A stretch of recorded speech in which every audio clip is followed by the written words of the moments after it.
So this coral reef and these coral reef fish cannot live without each other. There you go, starboard side. You guys have a little school of Owama out there. These little cigar-shaped fish with the forked tail, those are the Owama. If you look straight down, you've got some more coming right at you. Those are the juvenile goatfish. Port side, there's some Owama out there for you, right over that sand area there. Quite a few. So these Owama, we know they're juveniles. Once they grow into adulthood, they actually start to grow a black spot on each side of their body. Once they are adults, we call them Veke, no longer Owama. Also in adulthood, they start to produce a neurotoxin in their brain. That neurotoxin is hallucinogenic if eaten. So very important fish here in Hawaii. A lot of the ancient Hawaiians would actually use those fish in their spiritual ceremony. We call them Owama here in Hawaii. They are the juvenile goatfish. So aptly named. They do have little goatees that poke off their chin. That's what we call barbels. Kind of like an insect's antennae. They can dig around in the sand, pull up little tiny organisms to munch on with those little barbels. So those are our Owama, or the juvenile goatfish.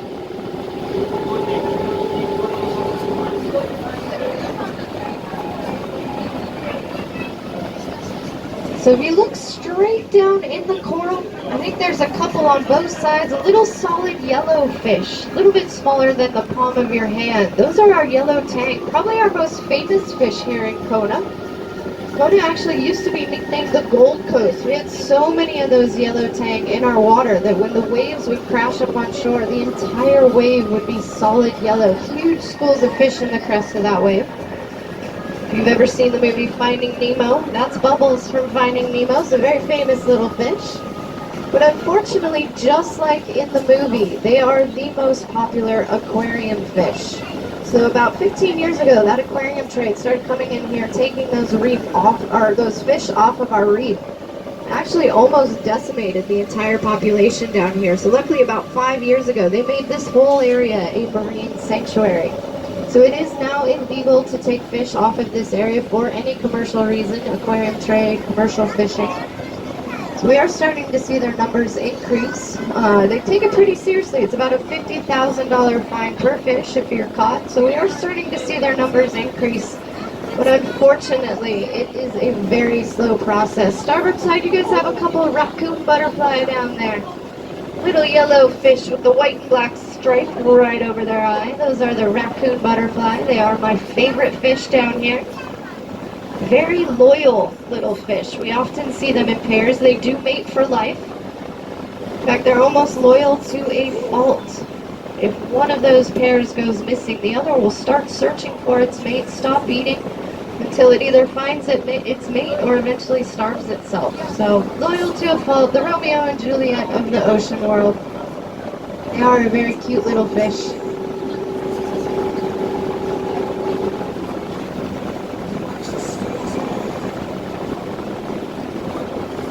Also, to keep your eye out for a little white fish with a black rim around the outside. Kind of looks like an opened up Oreo cookie. There's a couple there on port side. I saw one there starboard.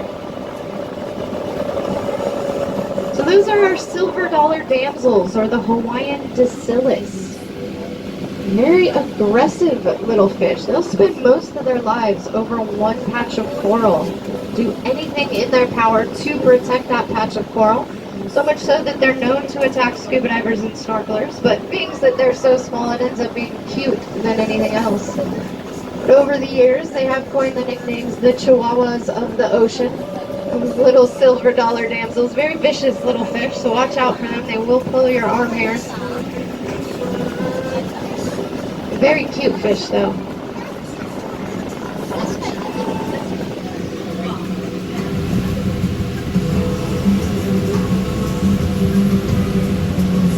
Starboard side, you guys have a couple of ta'ape there, that little taco-shaped fish with the blue stripe down their side. Those are the ta'ape, or the blue stripe snappers. They're not originally from Hawaii. Actually, around 1958, 1959, we had a big population boom right about the time we became a state. So biologists started bringing in fish from other places to help supplement that food source. They didn't think this through very well, definitely didn't do their homework, so they brought those ta'ape over from Tahiti. Tahiti, their water is about 10 degrees warmer than it is here. Tahiti is a tropical climate where Hawaii is subtropical. So in Tahiti, those ta'ape grew 4 to 5 pounds. They brought them over here and actually stunted their growth. So here they don't even get a pound. So not a good food source here. Very small little fish. Those are our ta'ape. In fact, a lot of the local fishermen have a saying, if they catch one of those ta'ape, it takes 2 to make a taco.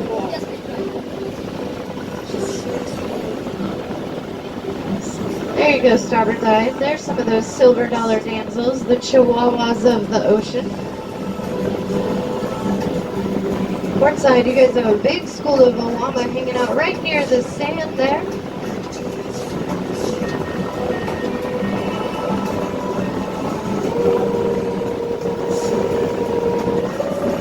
So we're looking at a couple different types of coral down here. So this coral reef, like I said, is very alive and very healthy. There's millions of tiny organisms inside that calcium carbonate exoskeleton. That tiny organism is called the coral polyp. Coral polyp looks like a tiny upside-down jellyfish. Flows through the currents. Once it finds something solid and hard to attach itself to, it'll start to secrete calcium carbonate, kind of like a limestone material. It also feeds off plankton at night. So at night, it'll come to the surface of that exoskeleton, stick its little tiny jellyfish-like tentacles up, absorb that plankton as it goes by. It also has tiny bits of algae inside its body, so it does feed off photosynthesis as well. So coral does need sunlight to grow. These are the 3 main types that we see down here. We actually have finger coral. I bet you can guess which one is the finger coral. It pokes up and looks like fingers. Scientists made my job super easy. We also have mound coral. Looks like mounds of lumpy mashed potatoes. And then we also have plate coral out here. And just like the name, it looks like stacked up plates. I think the scientists were sitting on the beach drinking Mai Tais when they were naming the coral out here. We do have other types as well. We do have lobe coral, antler coral, rice coral, and then green wire coral. That green wire coral, I'll actually point it out a little bit later on our dive here today, but it is the only soft coral that grows here in Hawaii.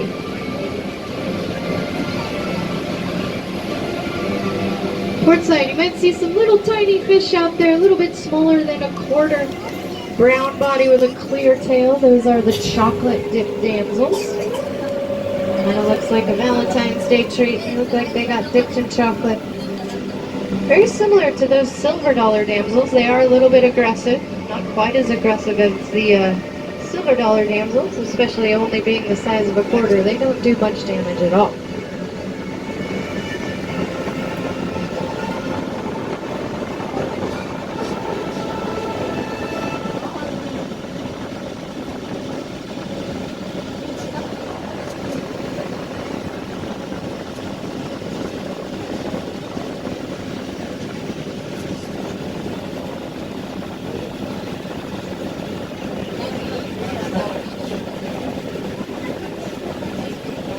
Alright, so it looks like we are coming up on our first shipwreck of the day. So we will be doing a port side pass first.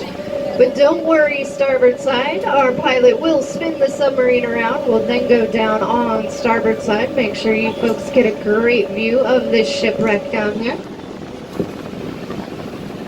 Kind of what we're seeing here right in the front viewports down here. This was once the wheelhouse of this boat. We had a big tsunami come through and actually knocked it off after it was already sunk down here. And then you'll see a big tank. That's actually a hydraulic tank. There's a very large crane on this boat. That tank was the hydraulic tank that ran that crane.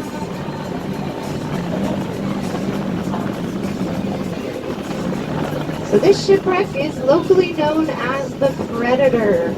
It's actually a World War II Higgins-style landing craft. It's the same type of vessel that was used to storm the beaches of Normandy. It wasn't actually ever used in military service, though. Gentleman bought it off an army surplus, brought it out here to Kona, and had planned on doing cage shark diving tours.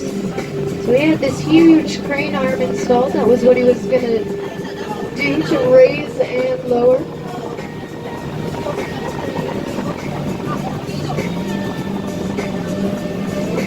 So that was what he was going to use to raise and lower that cage in and out of the water. Unfortunately for him, he didn't get his business started in time. We had a huge tropical storm roll through. It started filling this boat up just like a bathtub. Actually put so much pressure on this bow door. Popped that bow door open and the waves came crashing right in. She sunk down here in 1996. Alright guys, there's a white tip reef shark right down there over the rocks, folks. Kind of hard to see. He's blended in just off the bow here. Swimming offshore a little bit.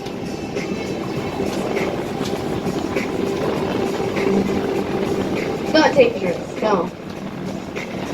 No sharks are dangerous, unless you want them to be. No, sharks get a bad rap for sure. So especially these little white tip reef sharks, they're kind of the puppy dogs of the shark world. Very shy little animals. They're actually one of the few species of sharks that can remain still. They can lay stationary in the sand. So they hunt at night, and then during the day they'll find a nice sandy spot, just kind of hang out in the sand. They have a special muscle in the back of their throat. They open and close that mouth.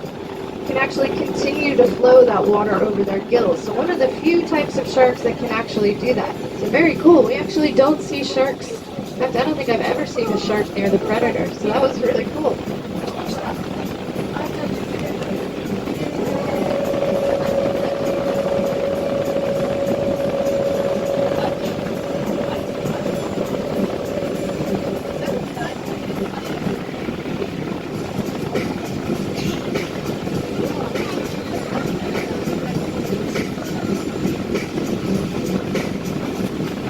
Alright, so our pilot has spun the submarine around here. Make sure folks on starboard side get a great view of this shipwreck. As we cruise by, the first thing you're going to see is that bow door. That bow door was what they used to drop open and have the tricks go rushing out.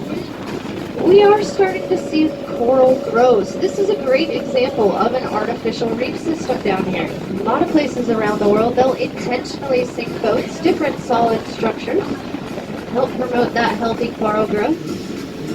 So luckily for us, this gentleman donated his boat here to our dive site as an artificial reef. But coral only grows about 1/4 of an inch a year, so we're still looking at the beginning phases of this coral growth.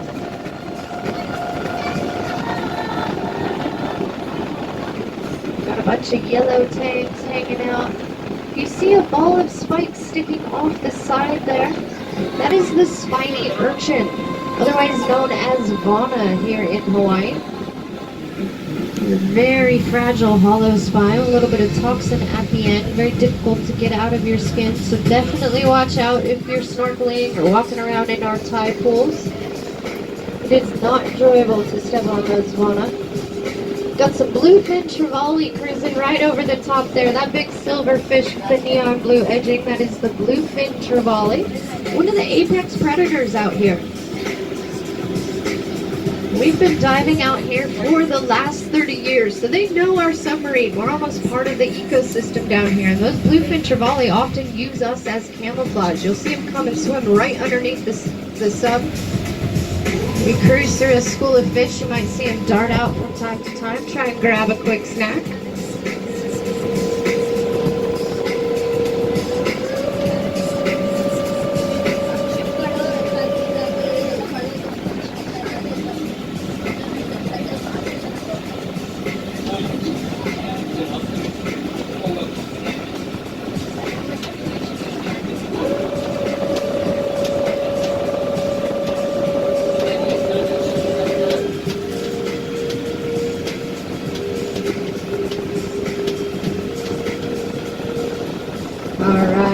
There you go, starboard side. You can get some views of that wheelhouse that was once attached to the top of this boat here.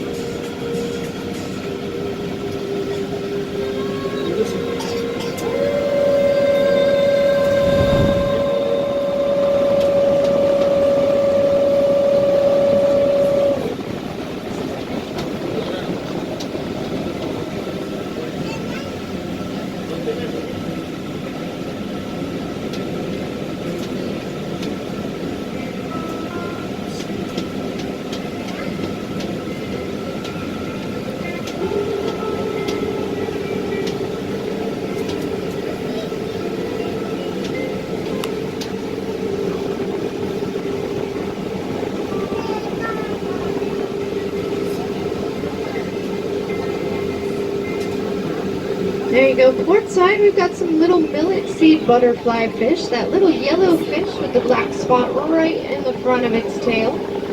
That is the millet seed butterfly. And also this black-bodied fish out there, kind of looks like a watermelon seed-shaped body. Those are our lavender tang. We have about 35 different species of butterfly fish here on the Kona coast. These little millet seed butterfly are the only type of schooling butterfly fish. That little black spot on their tail is what we call a false eye. Great defense mechanism. Oftentimes, if they dart into a patch of coral, a predator will be following them and actually think they're coming out. Confuses that predator. It's very strategically placed there. Got some black durgan there, starboard side, this black-bodied fish with the fins on the top and the bottom. That's the black durgan, or the black trigger fish. Sometimes it looks like they might have had one too many Mai Tais. They start to swim sideways a little bit.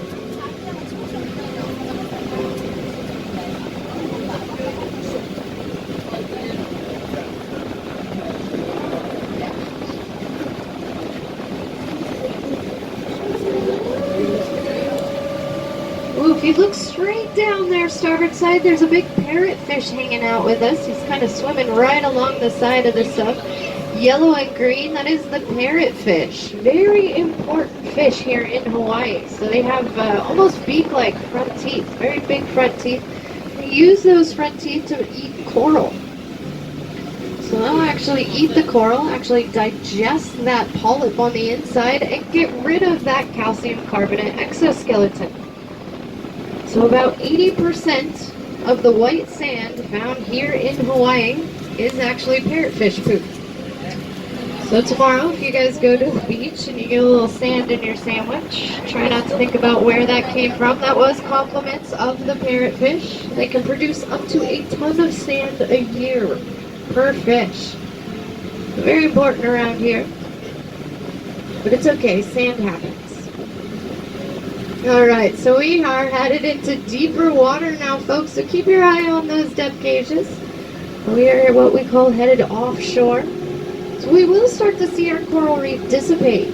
Coral does need sunlight to grow. It also needs something hard and solid to attach itself to. Most of the coral that we saw up there was attached to an ancient lava flow that came down off Mount Hualalai.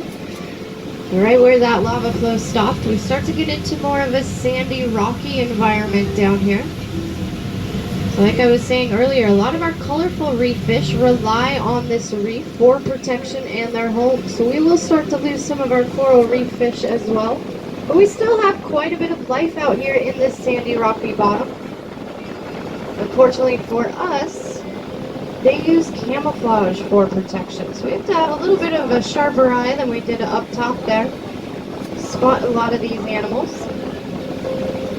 We do have some triggerfish. Triggerfish are nesting fish, so they'll actually build their homes right down in the sand. Also, from time to time, we see some flounders. They're totally flat fish, about the same color as the sand, with just two little eyeballs poking out the top. Also, too, in this sandy area, this is what we call taco country, otherwise known as octopus country.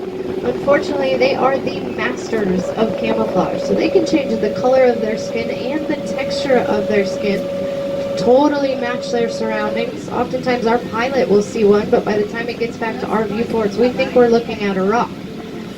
Keep your eye out though. If you see a rock looking back at you, it might be a taco. Also too, if you look straight down in the sand, oh, we got some opalo there. It's the scad mackerel there. Straight down in the sand, you might see some little cones sticking out of the sand. About an inch tall, kind of look like upside down ice cream cones. That is the Hawaiian sea sponge. Endemic here to Hawaii, only found here in Hawaii. Here at about 90 to 100 feet, it only gets about an inch tall. It actually prefers to be in deeper water. They thrive a bit more in deeper water. There was a spot recently discovered north of our island. Sits at about 2,300 feet of water. There's one there that's as big as a car, so they can get absolutely massive. But here at about 100 feet, only about an inch tall.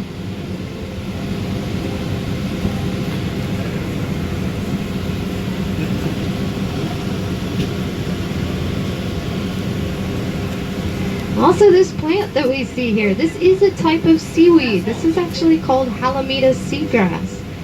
It is a calcareous producing grass, so it's actually producing sand. Kind of hard to see, but if you look really closely, usually at the tips there of that stalk, there'll be a little white flake. It is growing calcium carbonate. Once that flake gets big enough, it gets carried off by the currents. So like I was saying, 80% of the white sand found here in Hawaii is from the parrotfish. About 5% of the white sand is from this Halimeda seagrass. The rest is usually erosion.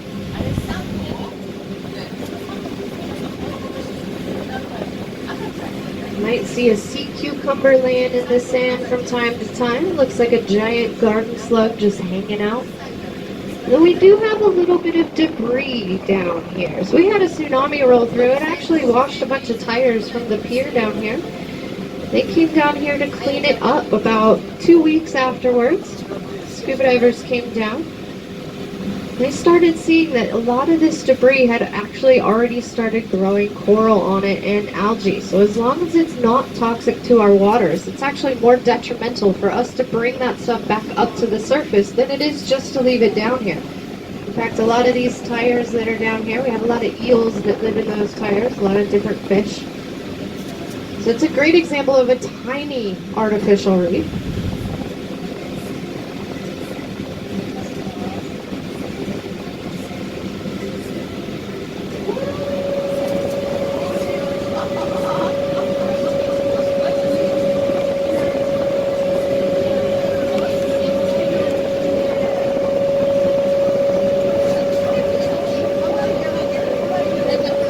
Alright, so we have come up on our last shipwreck out here.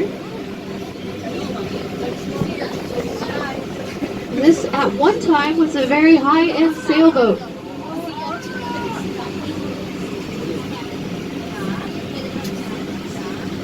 Alright, keep your eye out, guys. So right under the stern, there was a white-tipped reef shark.